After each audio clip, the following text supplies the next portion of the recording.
Welcome back to the Jungle Fever podcast. I'm Ethan Sargent. Aiden Crowley is here alongside me. It has now been about a week of free agency here.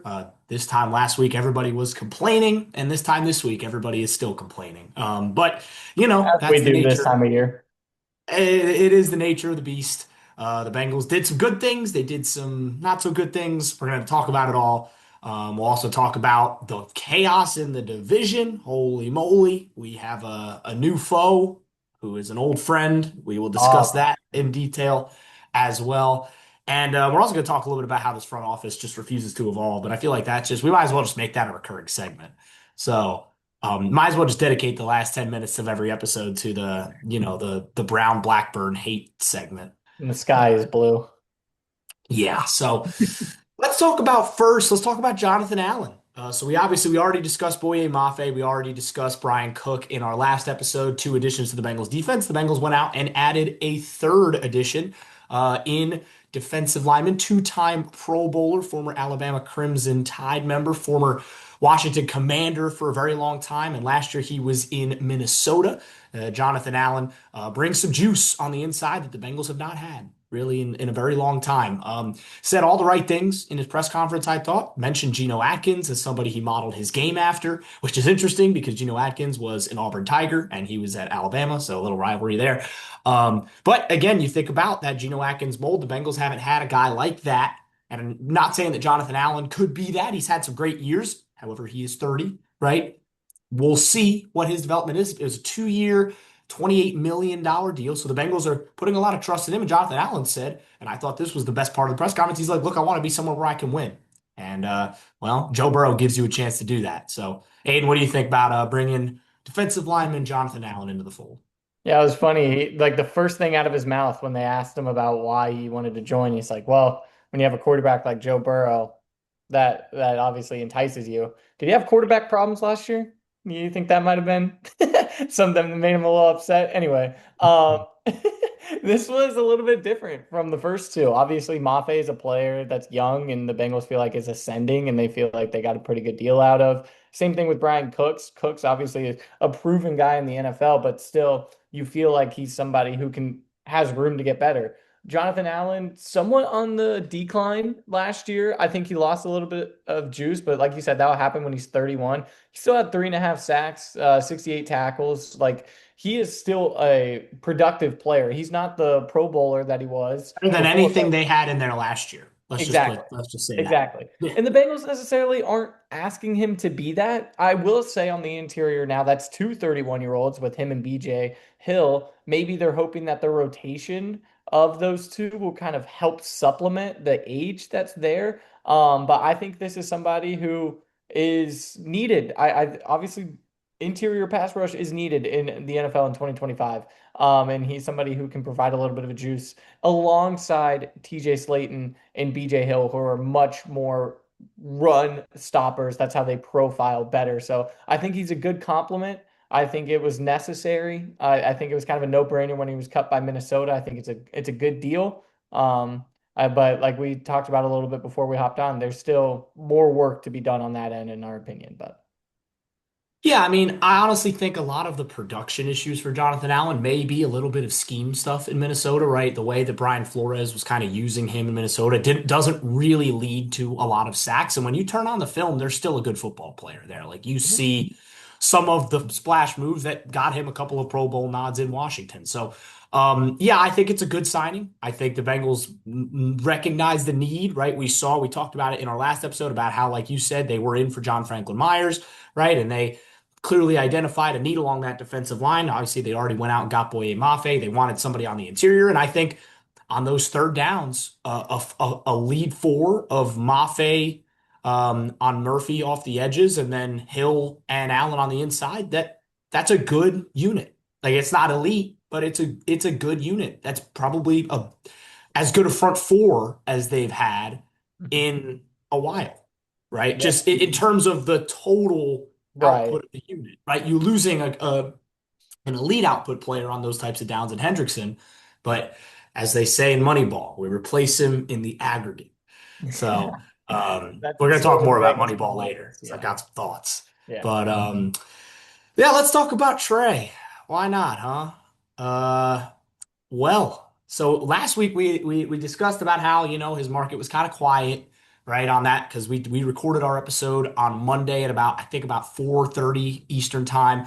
Obviously, Boye Mafe, Brian Cook deals already been done, but there was still a whole ton of free agency that had not been done yet. In fact, there's still a number of good free agents out there. We'll get to that later.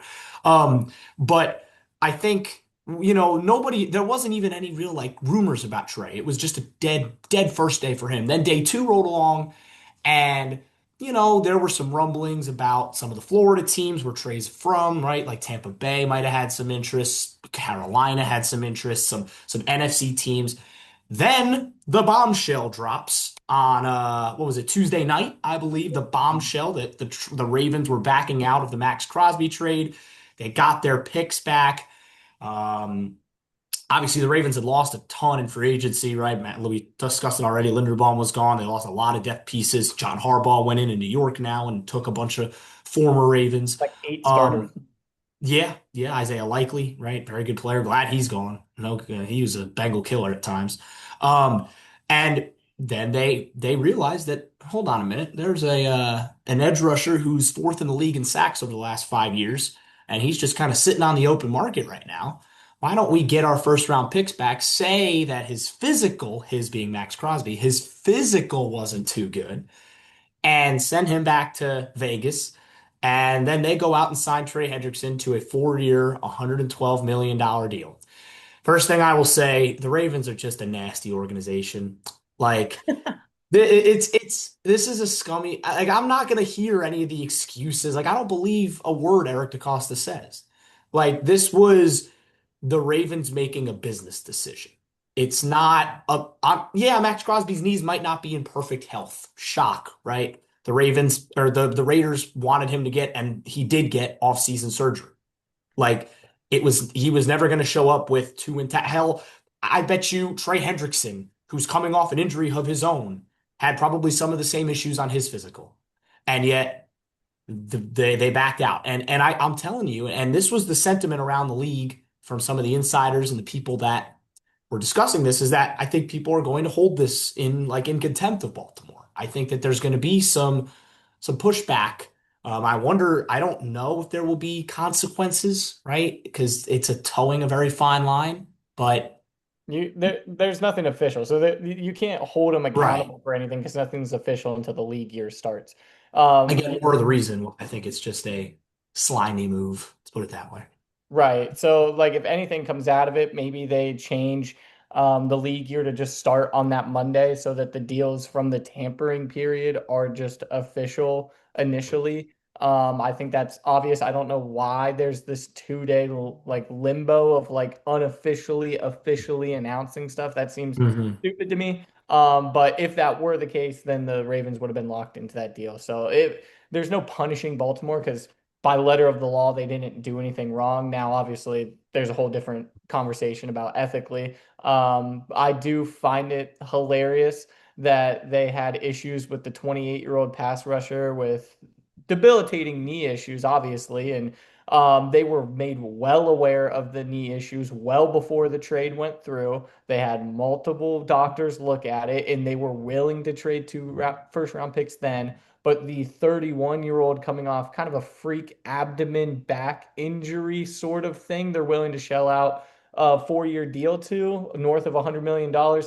I find that hard to wrap your head around. I think it's obvious. It's hard to back yourself out of that corner, obviously, if you're the Ravens GM. But what's done is done. And if you're the Bengals, this is what you get for not controlling Trey and trading him when you had the chance. This is what you open up yourself to when you let him go hit the open market. He can go to a division rival. And this is the reality of the situation. Now, I hope the Bengals just run at Trey all day when they play each other because Can't that's defend the been the run. knock on him all year. He's not a great run defender. And I still think if you're Baltimore, like I don't know who he compliments very well. He mentioned himself. He thought he was joining a team with Max Crosby on it. He thought that that was going to be the edge duo.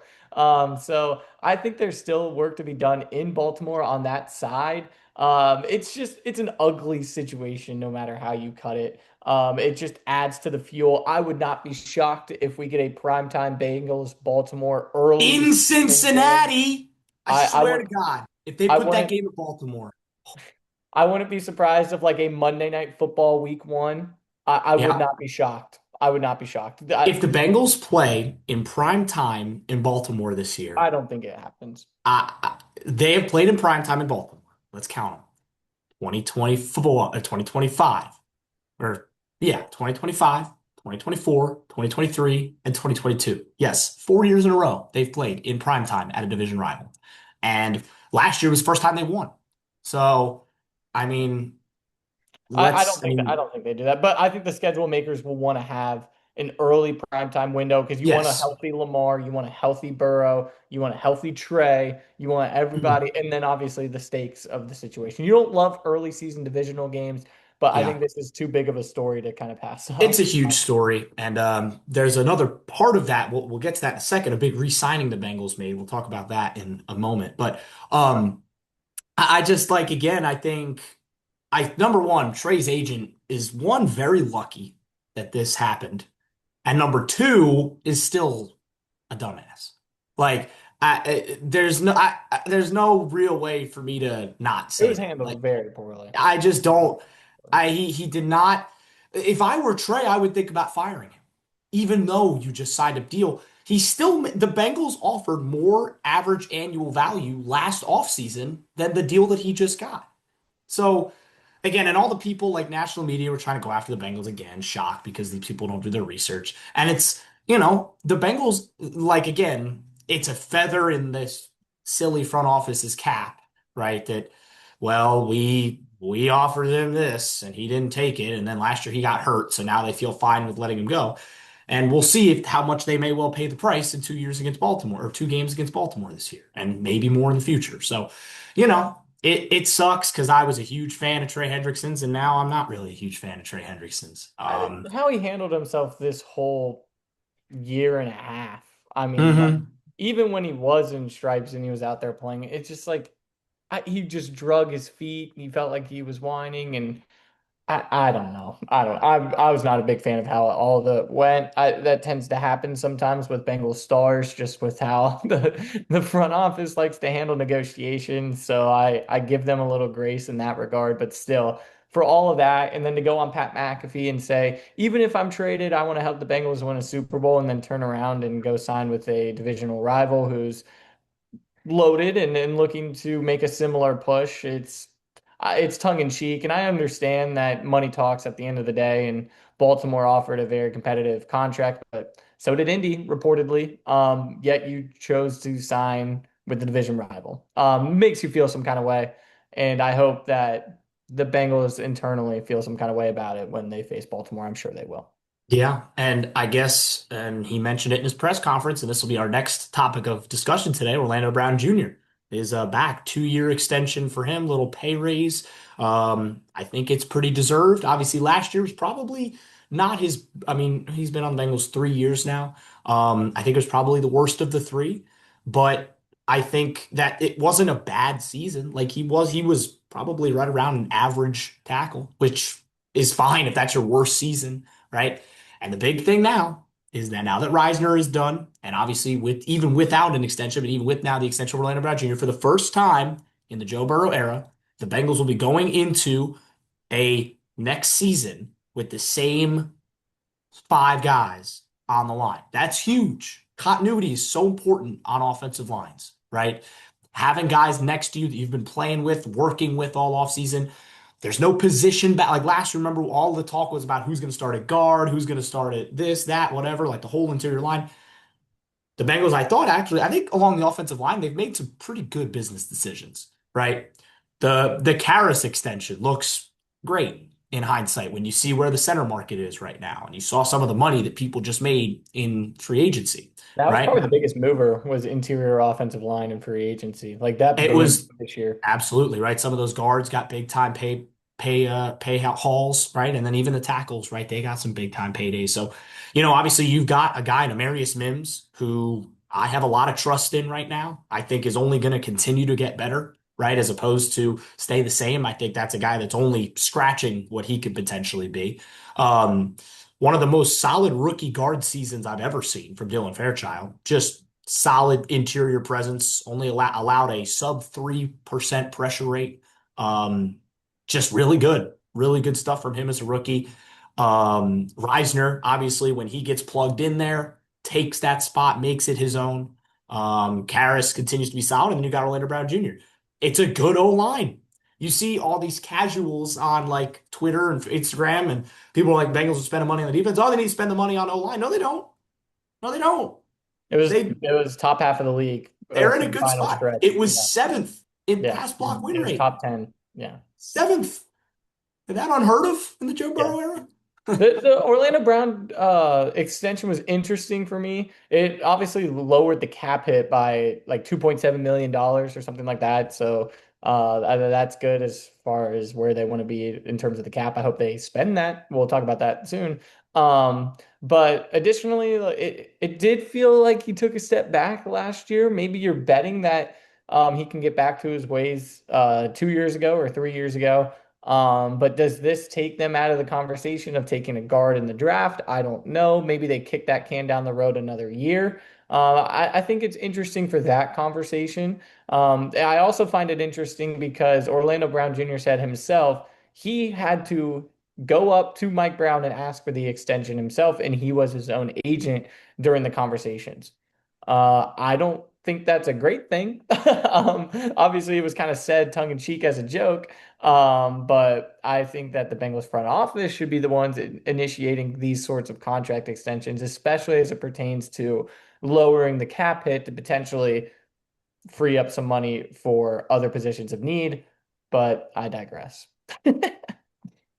Well, it's a good segue into a conversation that I did want to have on this episode because the Bengals continue to, and I'm going to pull up this information right here. The Bengals continue to just waste cap space. There's no like I'm not sugarcoating it. It's wasting cap space. There are some damning stats, and we will talk a little bit about how damning these stats actually are as I pull them up, right? So the Bengals did, like you just mentioned, with that extension for Leonard Brown, they gained about 3 million in salary cap space with a $32 million extension. So they saved 2.7 million with that. And the 2026 cash spend is increased from 14.2 million to 20.8 million. So the Bengals' whole big thing, right, is that they don't want dead money, which is at the surface level a good thing, right? And the Bengals do a very good job of not giving up dead money, right? A lot of their contracts are super duper loaded at the front of them so that they can get out of deals and they don't have risk attached, right? A lot of these players don't like that. It's whatever. This front office operates that way, right? So now they for what the Bengals did, and I'm gonna probably butcher explaining this because I don't understand every single intricacy, but I'm gonna do my best. The Bengals did not prorate the signing bonuses for either Brian Cook or Boye Mafe. So essentially, what that does is it keeps a lot of these teams will front load those deals so that again they get more or excuse me backload they'll backload those so that they get more cap space now. You want to know the most damning stat? Here it is, right? Boye Mafe, good football player, excited, very excited for him to be a Cincinnati Bengal. His cap hit in 2027 is $21.3 million. Do you want to know what Trey Hendrickson's cap hit in 2027 is? $18 million. I, I'll do you it's one better. You want to let's hear the do it. 2026? I am actually getting a phone call. My bad. So here, 2026, Boye Mafe, 17 million cap hit. Jalen Phillips signed that massive deal in Carolina. His has to be more, Mm. right? His has to be more. It's 9.9 million. Joseph Osai, 7.5. Draymond Jones, 7.2. Bradley Chubb, 6.5. It's insane. It's nearly double. It's nearly double the next biggest contract. And I think a lot of it boils down to in those press conferences, the Blackburn family can go, look at what we did. We spent this much in cap room. This is how much we spent. And it's not the most efficient way to spend that money. I need somebody, I don't care who, somebody in one of these press conferences to ask them why they do this. But why? What purpose does it serve besides exactly what you just said as word slop for them to say we tried, right? I, it doesn't help them. They are genuinely costing themselves probably about 15 to 20 million dollars in cap space. They could sign multiple players with that It, money. it's legitimately 2 to 3 impact players that they're just leaving out on the table every single year because they refuse to pull certain levers. You know, They will never do contract restructures. Burrow has openly said that he is willing to do that in order to create a better defense, whatever they need to use that money doesn't for. cost Joe They Burrow any money. Right. They Like, refuse to do that. They will refuse to, like you said, prorate signing bonuses in order to bring the cap hit lower down. They just refuse to do that. They refuse to be aggressive on the trade market and that essentially F them picks mentality that we see a lot of aggressive GMs who have won a lot of football games in recent years do. They handicap themselves. And it's just the reality of the situation. They choose to do that. They will not change. There's no point in really having a conversation about what it would look like if they change because it's not going to happen. It's the same people in charge making the same decisions every time.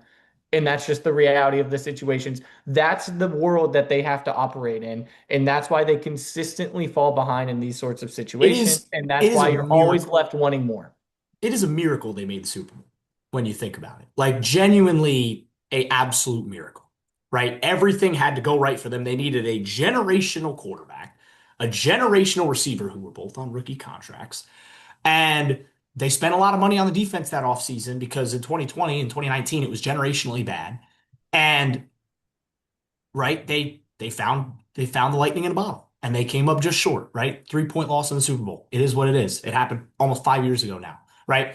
Like now they're in a spot where they're paying a lot of money to the much deserving quarterback and receiver and second receiver, right?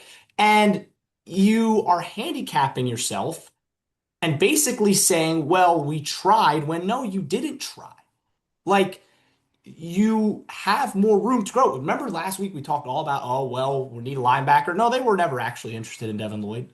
They were never after Leo Chenal or Caden Ellis or any of those other guys we discussed last week. No, they're going to roll with Carter and Knight again, right? Which went really well last year, as we saw. So, We can have that conversation if you want to have that conversation. For me, like, it was Andrew Whitworth and Ryan Fitzpatrick. I think they said it best on their podcast when they were discussing the Bengals. It was they have to hit on the draft. The Bengals, the way that they do their free agency, they set it up to where they have to nail the draft every time, or it's just not going to work out. You think about that Super Bowl team, they nailed the draft. They nailed it, and that's the result that you get. You think about recent years hasn't been the same. And I think that's why the product on the field has gotten worse. In that conversation about linebackers, because I think there's a bigger position of need personally, but we can talk a little bit about the linebackers. Um, I I can try to understand yourselves talking yourselves into the idea that Barrett Carter and Demetrius Knight played much better on the second half of the year when they got more experience, yada yada yada. Do I think it's the best decision? No. However, with that being said, Al Golden himself said that he did a disservice to Demetrius Knight by playing him off the edge as much as he did last season. They needed to address that Sam linebacker role, somebody who can play off ball and at the line of scrimmage. And I thought Caden Ellis, Leo Chenal, they do those at exceptional rates for Kansas City and Atlanta last year. It felt like those were no brainers to kind of go after, but they just refused to do that. There's still a couple guys on the market, but at this point in the offseason, it's going to feel a lot like that Lucas Patrick signing. There's just this obvious need, and you sign this guy to a vet minimum. Lucas Patrick wasn't a vet minimum. He was like a step above a vet, Close. but it might have Close as enough. well been. But then he's your starter week one, and it's then you're confused why that's such a debilitating position. And it doesn't make a lot of sense to me. It seems like they're just gonna roll with the guys that they got. I don't agree with the decision. I could see the improvement as the year went on, but I'm really disappointed in their decision in that regard. I But think again, it's malpractice. there's we talk about there's 2 to 3 guys that you feel like if you restructure Burrow's contract, if you do Boye Mafe, Brandon Cooks' deals a little bit differently, you feel like you can go get a Leo Chenal. You feel like you can without breaking the bank. But Chanel's deal was what, 3 year, 24 million right, in like that's nothing. That's 8 million average annual value. Like, yes, Devin Lloyd got 15 mil a year. Fair enough. He earned it. He was an all pro. But right. like, can the Bengals have not matched that? They have the money now, even with all the nonsense, to do a deal like that. And they just refuse to. It's so incredibly frustrating. And I here's my biggest takeaway. This front office thinks that this fan base is just stupid. That's truly what I think. I think that they think that there's, oh, Joe Burrow's back, Mark Chase, T. Higgins, let's go, high flying offense, and they're just gonna eat it up, right? But when the defense gives up 35 again, there's no like Joe Burrow can be Superman and it doesn't matter. Look at 2024. He was Superman and they didn't make the playoffs. So, it's just incredibly frustrating, I think, to see them continue to treat it like they're not in a window when they have to get things right and they just don't. And then going all the way back to that draft point that you mentioned, it's not like the recent draft record is patting them on the back. Yes, you drafted probably a Hall of Fame quarterback. You drafted a Hall of Fame receiver in back-to-back years because they fell into your lap. Thank you, Atlanta, and thank you, San Francisco, for giving us Jamar Chase, right? Like I don't like they didn't hit any like a lot of pretty much every armchair GM in the planet would have made the same decisions they made. Maybe a couple people would have picked Penei Sewell instead of Jamar Chase, and that probably would have turned out all right too, right? Like I 22, they took Dax Hill, who yes is improved, but he's not not a Pro Bowler yet, not an All Pro yet. Say Miles Murphy, same kind of tone as him. Amarius Mims, all of those guys are kind of in that same category right now. I was like, okay, they're solid, but can they take that next jump? Mims is probably the guy out of that group that I have the most confidence in making that jump. But a lot of those guys are can they instead of they are, right? And then Shamar, who knows, right? Still Yeah. young. So, and then that It- we don't even have to go back through the lines of the second and third round misfires and occasional hits over the years because right. there have been plenty of misses, a lot more misses than makes. As free agency gets deeper, that 10th overall pick, just the weight on it becomes heavier and heavier and heavier and heavier as they refuse to address some of these points of need. I still think the biggest need I think for the Bengals right now, and I think it's flying well under the radar, is slot corner. I think that's just an open position. Is Jalen Davis the guy? Uh, from the current setup of the roster, he is. I don't think that's a phenomenal decision. He came in for the second half of last year and provided more juice off the edge in terms of blitzing and run defense, but I felt like part of that was more because that's an area that Dax Hill kind of struggled in. And that's why when Dax moved to the outside, he felt a lot more comfortable and played a lot better, in my opinion. So part of that was that, and then he wasn't great in coverage. Josh Newton, I don't think should see the field at all last season. Their next season, he was horrible. That's an open spot, and so maybe the Bengals are thinking about taking a corner at 10, but then if Ruben Bain's there, you take best player available. Again, it's just yeah, I feel like you're kind of pigeonholing yourself into making decisions in the draft, and they do it time and time and time again. Like, you want to know what they might do? Mansour Delane's there at 10, right? Like, and guess what? That gives them leverage over both Dax Hill and DJ Turner in contract negotiations because that's how they operate. I hate saying that. I want both. I would love both DJ and Dax to stick around, right? In fact, I think there will be momentum towards them sticking around. There were some positive talks this past week. Obviously, nothing's going to get done for a while, probably a couple, if not a few weeks post draft, but there's positive momentum right now with both those guys. But imagine if they do draft a Mansour Delane. Would I be happy with that selection? I think I would like that, to be quite frank. Mansour Lane's a great football player, but it would be less about the pick or excuse me, less about the player that Mansour Delane is, and more about they're picking it because now they don't have to pay Dax Hill all this money or TJ Turner all this money, and that would just be it's just silly. So again, right now, I guess the draft board's open. A lot of things could happen, right? We are still about a month and change away from the NFL draft out in Pittsburgh. D line very much could still be a position they attack. It's Peter, interesting because I still think there's some guys at edge. I think there's still talent there. Jadeveon Clowney is still a free agent. Joey Bosa still a free agent.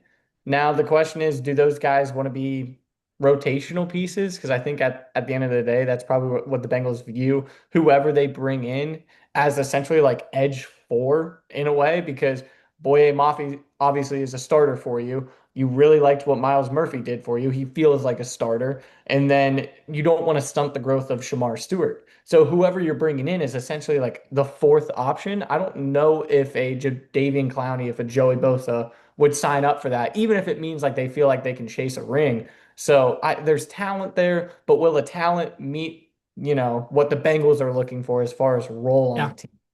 Now I do like you gotta go sign a linebacker.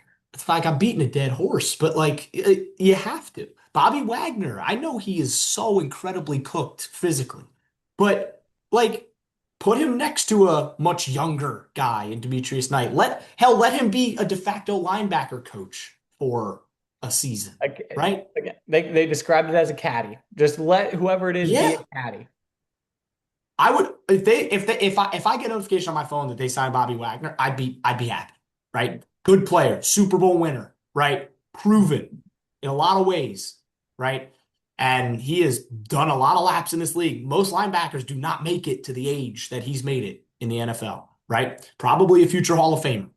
And you're bringing him in and you give Demetrius Knight and Barrett Carter and maybe, because again, we've talked about this at length as well. There are a lot of very talented linebackers in this upcoming NFL draft. I would not be surprised if the Bengals spent another pick on a linebacker.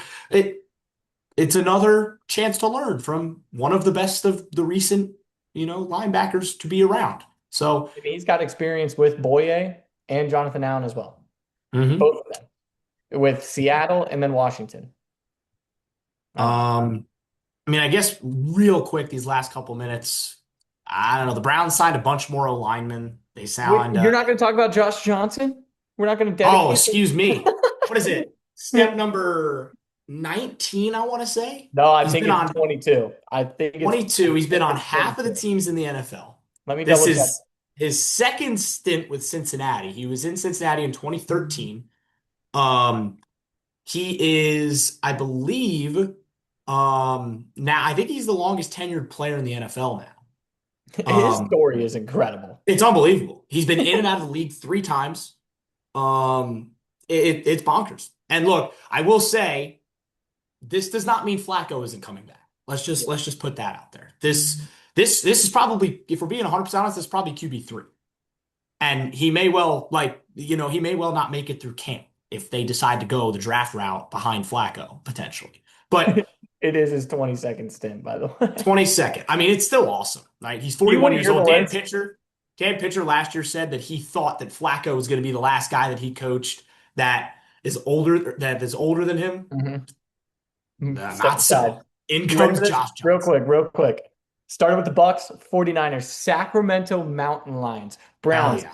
Bengals, Yep. 49ers, Bengals, Hmm. Jets, Also, Colts, stint Bills, three.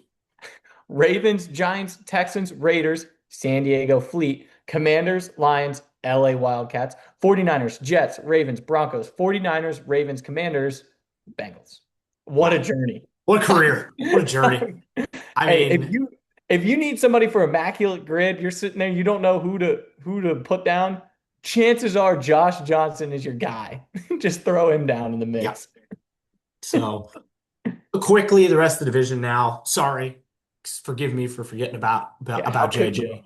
How could you? Um, the Browns signed a few alignment, right? They lost four of their five starting linemen from last year to free agency or retirement, which is probably a good thing for I them was gonna say because they're probably happy about losing some of those guys. yeah, they brought in Elshton Jenkins from Green Bay, which I think is a pretty good piece of business from them. The still just they have they you want to talk about a team that's completely hamstrung themselves. They owe Deshaun Watson almost $127 million still, and none of it is well, actually all of it is guaranteed. So they did it. They dug their hole. Congrats, right? So. If you want to know Um, the state of the Browns, I had a buddy who's a Browns fan text me. I can't wait for next off season. He's not even worried about the season. He's like, I can't wait for next off season. So that yeah, just sim to end, sim to end. Yeah, the Ravens, there's some major holes on that Ravens roster. They lost Obvious, a lot. they They did. lost a lot. Yeah, you have a game changer still at every level of the defense, but like Roquan Smith's not getting any younger. Um, offensively, there's still just you have Zay Flowers and then who else behind him, right? I imagine they'll probably be looking towards the draft for a receiver again. And you know, We've we'll talked see with about it that. at length. We've talked about it at length. Just the blue chip talent in Baltimore is extremely good, Yep. probably better than most around the league. But those other guys, those exhilarate, what word was I trying to find there? Exhilarating. That's what I was trying to find for it. Yep. Those other players just aren't there. And I think that's why they tend to fall flat in certain playoff pushes. And I think it's still an issue. Trey Hendrickson is a phenomenal talent. Who's on the line with him? Right? And that's the question you Is gotta I ask. talked about this last week? Is Nnamdi Madubuike ever going to play again? We still don't know. He So claims he I mean, is, but we gotta see. yeah. I'll tell you So I mean, somebody. look, can't mess around with those neck injuries. No, somebody who's had a phenomenal offseason, Pittsburgh. I, Hmm. but again, they're confusing. What are they trying to accomplish? I don't know. But I've liked the moves that they've made, to be honest with you. That Brisker Uh, is a phenomenal what's it pickup. called? Brisker. Yep, that happened a couple days ago. So I thought Brisker's market would be a little bit better, to be honest. I And agree. I think the injury concerns with the concussions that he's had might be a factor. Mhm. But I think a good deal for Pittsburgh, 1 year prove it deal, right? He can go out if he plays really well, he can go get some more money either in Pittsburgh or elsewhere. So, um, Geno Stone, Buffalo, adios. Bengals fans should be celebrating that. We get a comp Comp pick out of picks, Geno comp Stone. picks. Think about that. We get a comp pick out of Geno Stone. Wow, Well, they get phenomenal. I don't know if they'll get a comp pick out of Hendrickson because of No, I spending. don't believe they will. Yeah. But they will get a comp pick out of Geno Stone. It'll probably be a fifth something rounder. But a comp pick is a comp pick in 2027, which is being Sayonara. billed as one of the most talented drafts of all time already. So be ready. Obviously, we got to get through 26 first, and hopefully the Bengals are picking 32nd. But that'll do it for this week. This week's edition of the Jungle Fever Pod. I think we'll really start to pivot towards the draft next week. Obviously, we'll see if they make any last minute moves here. Hopefully, Flacco or something like that. But then after that, it's draft season, right? As we get into this next month and through April, visits will be happening. Fun stuff will be going down. The Bengals have a very premium opportunity at pick number 10 to take a really, really talented player. We'll see what they end up doing. But for Aiden, I've been Ethan saying so long. We'll be back next week on the Jungle Fever Pod.